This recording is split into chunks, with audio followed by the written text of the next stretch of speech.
Alright, hello and welcome to the Devstream 88 breakdown. Sorry this is taking so long. Things were really weird yesterday.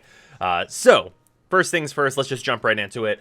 We got the 72-hour stream. That's been happening since the end of the Devstream, and it has been really cool so far. I was on my slot with Ragey and I'm going to try and be on more if I can, if other people are just like doing group stuff, and I'll just hop in with them. But that's not going to interrupt the streams and stuff that I'm going to be doing this weekend, except for the Friday one, which it obviously did. So that should be really fun.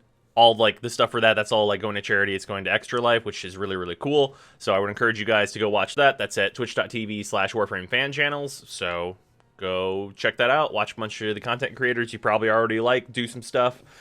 We personally did John Prodman on our run.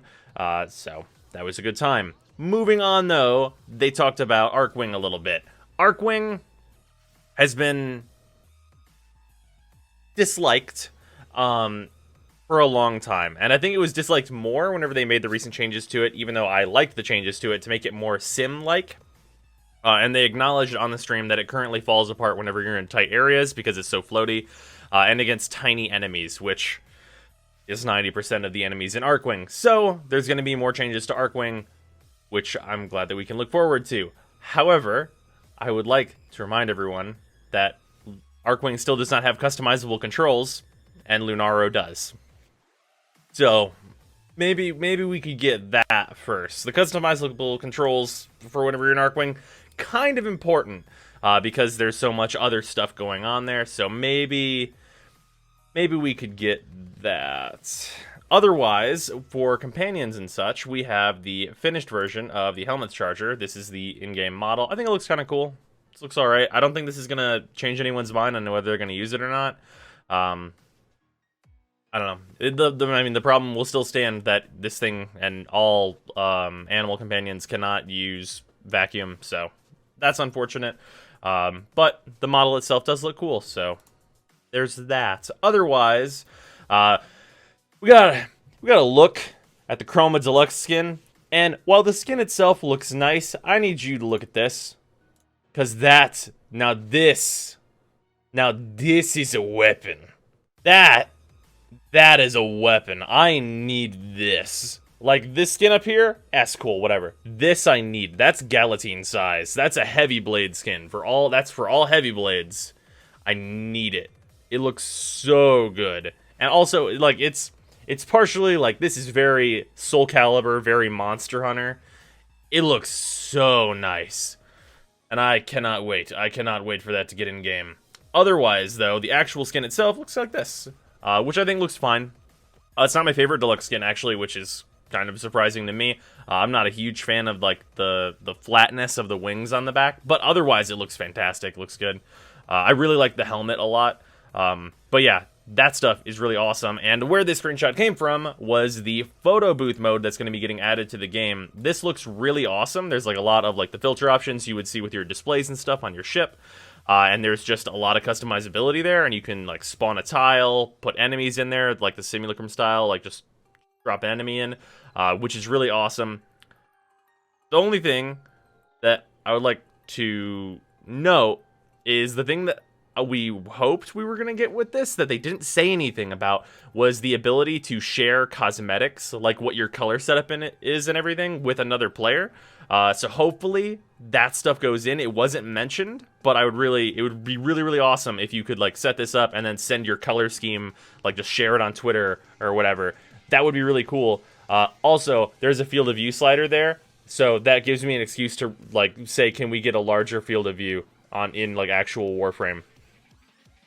Because that, like, well, people have been wanting that for a long, long time. So just an excuse to pop that in there. Like, maybe a larger FOV in general would be really nice. Other than that, though, PHOTOBOOTH tool, I'm excited for it. Then we saw some of the Limbo rework, which has a glaring flaw that we're going to go over a little bit. However, on the positive side, the special dashes into and out of the rift, they're like Mega Man dashes. They look fucking dope. I'm very excited to use them. They seem super fun. Whether or not those are going to cost energy was still up for debate. If they cost energy, like, that seems okay, as long as it's not a ton of energy. So because the rift is still going to be giving you energy. So if it's like you can't just dash in and out and use it that way, that'll be fine, but I don't know 100% how that's going to work. Otherwise, his second ability is gone, and he can now just put himself and others into the rift with his 1 aiming it at the ground. His 1 is now an AoE, and then, of course, he can just dodge into and out of the rift as well. His second ability is now a rift time stop, so he literally has Zoardo, for those of you that are JoJo watchers. He literally has that while he's in the rift, which is really, really cool. But, and this is the part that I have a problem with, the but to this. There's an overload to this ability where if you have too many enemies in it, it turns off all of your powers for an amount of time. That is absurd. Like, you get punished for using your ability too good or too well. That seems super counterintuitive, and there are other Warframes that have very similar abilities that are easier to pull off that have no drawback like that, which seems absolutely ridiculous to me. But before we move on to that stuff, the third ability has explosions and rift pockets, so essentially you get that damage bonus, and then whenever they're in the rift, they have like a lightning effect. Shoot them, they explode, and then whenever you pull them out of the rift while they have the effect on them, they leave behind like little rift pockets that are like a smaller version of your 4, which seems cool. That stuff seems rad. Seems interesting. His 4 pretty much exactly the same as you would imagine. It doesn't seem changed at all. But yeah, the overload function makes this not useful. Just like plain and simple, it just seems not useful because of that. Like if you use your ability, if that limit is like you can't.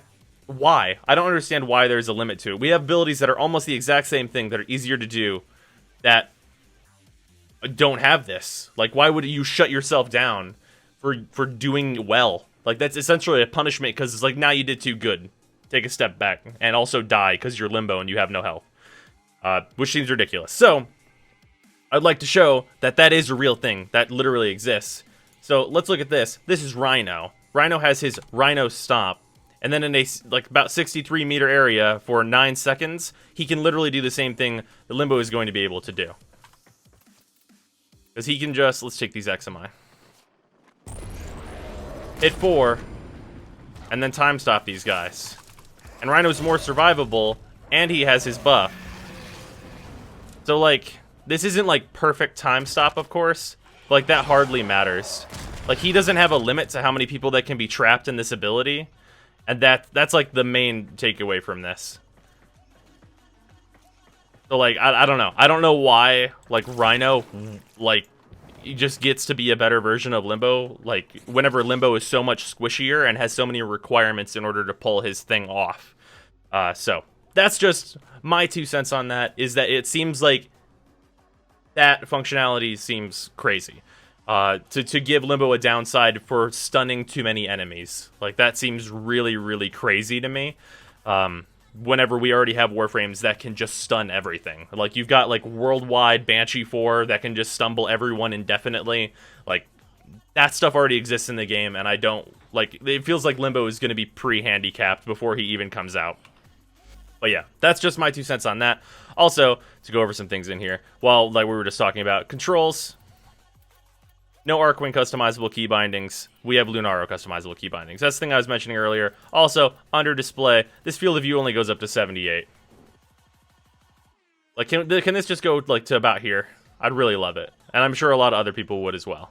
Just make it go to 90. Everyone would be much happier at 90. Anyway, moving on back to the notes. All right, so.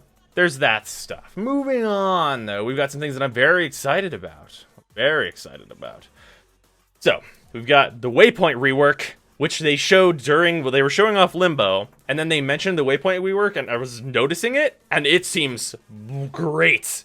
Absolutely fantastic. Better colors for the exit. The exits are now going to be green, and they're going to actually, like... They're not going to be just, like, on the edges of your screen. They're going to be, like... It's a better waypointing system. It looks fucking amazing. Like, holy shit.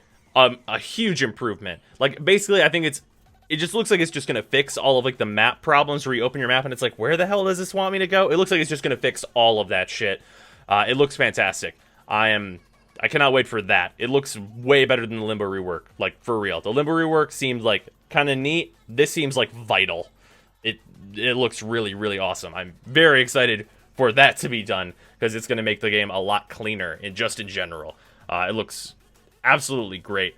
Otherwise, we've got the Kingpin system, which we saw a little bit of. That seems interesting. So we've got a couple of screenshots here, and this stuff is all super work in progress. So you've got, like, this room here, which is, like, it's your, like, police board, as it were, where you have, like, a target, and, like, that's who you're going after with your clan. This is, like, a bigger room where you can have a bunch of people looking at stuff in, and all that, which is cool. And then beyond that, you've got stuff like this, where this is a very work in progress UI, where you've got, like, these different resources and things that you're getting, which is interesting to me. And you can have, like, multiple people in your clan break off and do different missions and, like, be going down branches and things, which is really cool.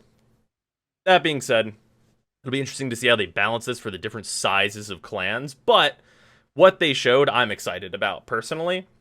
They said it's going to be kind of tiered to how big your clan is, so that's cool. Otherwise, clans are now going to have levels, so basically, whenever you're researching things, and you're building rooms, and you're doing all this stuff, and you're getting your targets with the Kingpin system, all that stuff is going to feed back into, like, an overall clan level, which is probably going to be really cool. Hopefully that will break into some, like, other, like, bigger rewards for people who are, like, really going into the Kingpin system. I'm excited to see where that stuff goes, and that will be really, really cool. Basically, they're going to make it just more front-facing, how the clans are going to work in general. Also, along with that, there's going to be a back-end change that is going to give clan hosting the same type of deal as clan like dojo hosting is going to be the same as relay hosting, so no one is going to have to, like, wait for a host to open up their clan and stuff anymore. So that stuff should be cool. I cannot wait for that. And then at the very end, we got just a little tiny tidbit teaser for Bard Frame, where that is going to have 5 sound sets so far. We don't know if that's going to be more, but 5 sound sets seems like a lot to me. So I'm excited for that. Hopefully many music will be made. So yeah, that's Devstream 88. It was good. I enjoyed what I saw of Limbo. I think that, like, with the overload mechanic, here's the thing. If there's a limit to the amount of enemies you can freeze, that's one thing. Like, if it's, like, repelling Bastille is supposed to work, where if you're freezing them and they're coming into the rift and all that stuff, and too many come in and you can't freeze anymore, and it just doesn't let them into the rift or something, that's fine. Like, you can't fight them because you need to get rid of some of the guys who are already frozen so you can freeze other people and bring them in. That's cool. But if you overload and turn off all of Limbo's powers, you're just resigning him to death constantly. Like, that means, like, you can't build for range anymore, and, like, what's the point of having a guy who can do CC if you can't have range on your crowd control? There's no real point to that. So, I don't know. I really want the Limbo rework to be good, and I feel like that overload ability is just going to make it not happen, which is my fear with that. It's just going to make it not worth it, how Limbo is just not worth it right now. Otherwise, there's one thing I forgot to mention with the Limbo rework. He was using his 4, and it looked like he could get pickups while he was in, like, if he's under the bubble of his 4, and the pickups are under there as well, it looked like he could pick them up, so that's a huge improvement. Hopefully he can hack while he's doing that shit too, because that will solve a lot of Limbo problems as well. Because, like, he should be able to hack while he's in the void, or in the rift, as long as he brings that thing into the rift. I don't think there's any reason that shouldn't be the case. So yeah, that stuff should be cool.